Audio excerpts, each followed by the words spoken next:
The word subway often brings back unpleasant memories. Crowded trains, drug addicts, and that gut feeling that tells you that you are not safe. That is what probably comes to your mind when you hear that word. However, Japan's subway system is quite literally the best in the world. One look at the Japanese subways will tell you that everything is so well thought out and planned to perfection. Some might even go as far as saying that unless you are traveling in rush hours, your subway experience in Japan might even be somewhat aesthetic. So what makes the Japanese subway experience so unique?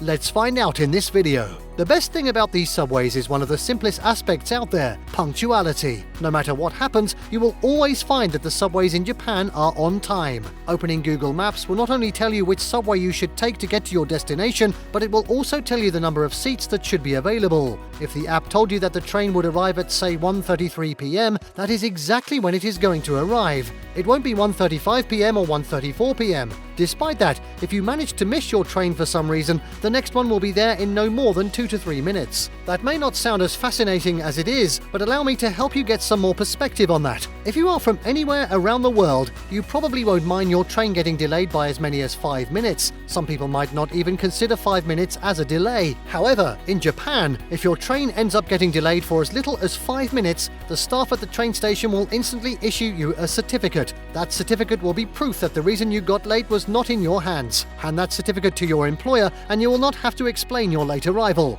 Although the trains are so rarely delayed in Japan that most people have never gotten a chance to get their hands on one. In fact, it was revealed that the delay on the average train in Japan was as low as 0.7 minutes. That is about 42 seconds, which can happen due to natural or uncontrollable causes. Don't get me wrong, London and New York subways may be larger on paper and even run through a bigger network, but the level of sophistication achieved by Tokyo's subway cannot be found anywhere else in the world. To start with, the entire system is completely underground, as if it did not even exist. We all know that looking at the area alone, Japan is one of the smallest countries in the world, but you'd notice in almost all of their ways of life that their nation has mastered the art of confining everything that is needed in the minimum space. This means that it may have fewer stations and fewer trains, but the system itself is so efficient that the Tokyo subway is able to transport more than 2.9 billion people in a single year. That is an incredibly large number of people moving through such a small city. If that does not put things into perspective, maybe this will. In Tokyo, every household only owns 0.54 cars per household on average. We see so many households in other parts of the world with a huge number of cars, which usually shows a lack of trust in the city's public transport. Chicago, for example, has 1.12 cars per household, while the number is 1.1 cars in San Francisco. Needless to say, the fewer cars on the streets, the more peaceful life would be. To understand why Japan has such a sophisticated system in place, we need to go back in time and look at the Second World War. Being one of the smallest countries in size, Japan needed to have a system that could transport people fast and efficiently. While subways in London and New York are centrally connected, Japanese subways run throughout the city without having to divert from its path. This is because you may need to change stations when traveling in London or New York subway, but all you need to do in Japan is to get on the right train, and it will take you from there. Of course, this always helps save a lot of time, as people do not have to travel down to another platform, make their way through scores of people to board another train, and add more to the already increasing rush.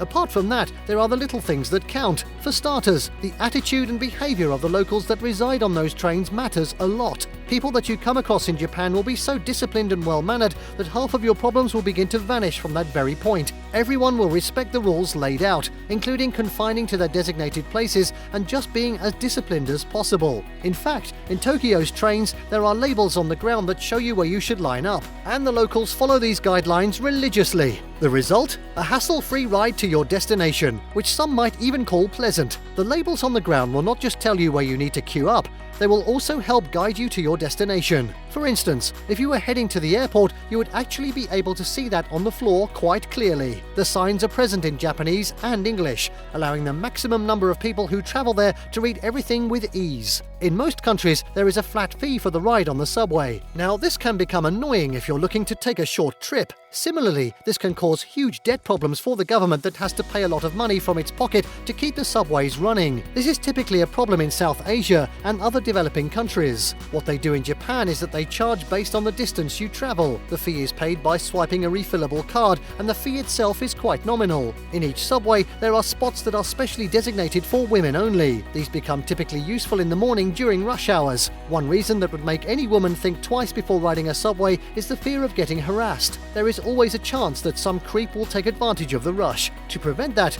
women can choose to ride in the spots that are specially designated for them. This, of course, helps them feel safe and brings down any incidents of harassment as well. The seats on most subways are made out of plastic. This makes them really uncomfortable to sit on, especially if you're traveling for more than 30 minutes. Since the entire Japanese inner-city travel rests on these subways, the seats there are more than comfortable. You won't even realize that you're using public transport. Apart from this, there are areas reserved for priority seating. Priority seating means that people with disabilities or pregnant women will be prioritized for a seat if there are too many people. The area is clearly marked with red paint on the floor, and there are yellow-colored handles to allow the passengers to hold onto them during the ride. This particular feature may be common in most countries, but it's implemented best in Japan. Tourists that have used the Japanese subway have described it as a very quiet and peaceful experience. It's not that there are strict laws out there that prevent people from eating, drinking, talking, or playing videos on their phones. However, it's considered an unwritten rule which people just follow out of courtesy for the other travelers. Talking loudly or being disrespectful in any way is usually considered very rude and something that rarely happens there. The reason Japan is able to run one of the best subways in the world lies in thorough planning and spectacular implementation. However, if there's one more factor that allows the system to run so efficiently, it is the people of that area who are as disciplined and courteous as you could possibly imagine. With that being said, it brings us to the end of today's video. Let us know what you think about this almost flawless subway line. Hope you guys enjoyed today's video. Subscribe for more of our amazing videos. Oh, and don't forget to hit the bell icon to receive instant notifications from our side. Until the next time, take care.